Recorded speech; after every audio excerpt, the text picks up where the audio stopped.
This is your daily rep. Reactivity always leaves evidence. Even when you think you're composed, even when you don't raise your voice, even when you believe that you handled it just fine. Your body tells the truth before your words ever do. Reactivity is not just what you say, it's what you signal. Those tightened shoulders, clenched jaw, or shortness of breath, people feel it. They feel when your posture begins to shift forward, or your eyes narrow slightly, even when your tone hardens just a degree. You don't have to yell to lose authority. You don't have to explode to create instability. Subtle demonstrations of tension are enough, because humans read nervous systems faster than they process language. Before someone processes your sentence, they've already processed your state. And your state determines how your message lands.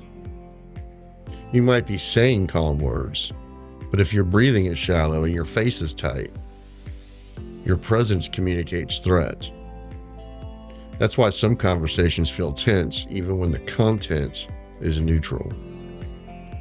More than likely, someone's nervous system is elevated, and elevation spreads. That's how reactivity contaminates rooms. You walk into a meeting irritated. You think you're hiding it, but your silence feels sharp. Your responses feel clipped. Your energy shifts the temperature. Maybe your team adjusts, or your family adjusts, or your spouse adjusts. Over time, these adjustments become reputation. It sounds like they're intense, or he or she are hard to read.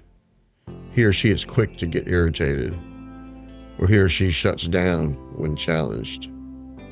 Reputation is not built on your loudest moments. It's built on your consistent micro signals. Strong leadership is not about managing volume, it's about managing state. If your nervous system spikes easily, your authority begins to fluctuate, and inconsistency weakens trust. People trust steadiness. They trust predictability of composure.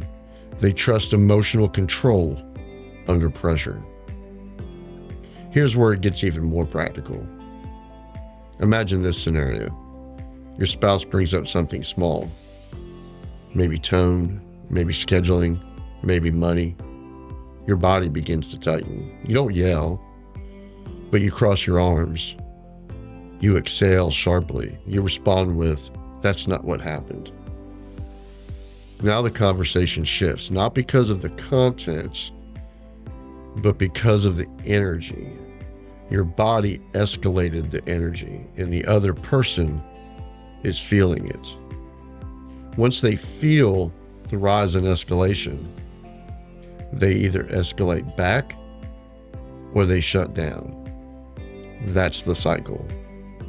Reactivity doesn't need drama to do damage. It just needs tension. Understanding reactivity means learning to detect physical escalation early, before the words come, before your tone shifts, before the need for correction. Because once your body escalates, your thinking begins to narrow. And narrowed thinking produces defensive behavior. That's biology. When adrenaline rises, your brain prioritizes threat detection over nuance. You become less curious. You become less open. You become less flexible.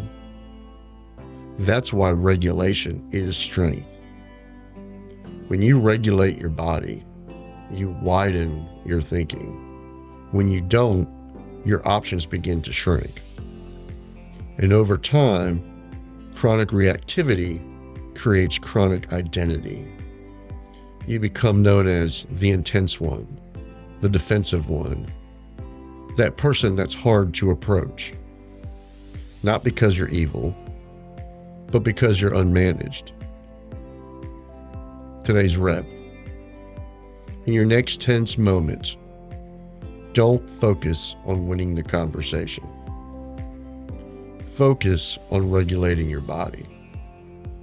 Ask yourself, where is the tension currently? Could be jaws, shoulders, chest, hands. Then deliberately release one area. Lower your shoulders. Slow your breathing. Unclench your jaw. Relax your hands. Lengthen the amount of time you exhale. You don't need a speech. You need regulation. Physical control precedes verbal control. If your body calms, your words will stabilize. If your body escalates, your words will follow. We're closing week 1 of Pillar 1, Understanding Reactivity. You've identified the spike, you've identified the ego, you've identified your patterns, you've identified your triggers. Now you're identifying the physical evidence. Your awareness is expanding. And awareness is the first layer of strength. Next, we move into the power of the pause. Because once you direct reactivity, you can interrupt it. Follow the show so you don't miss the next rep. Remember, this isn't motivation, it's conditioning. Do the reps, do the work, be cognitive, understand that the only way to change is to do something new. And remember, less reaction, more choice.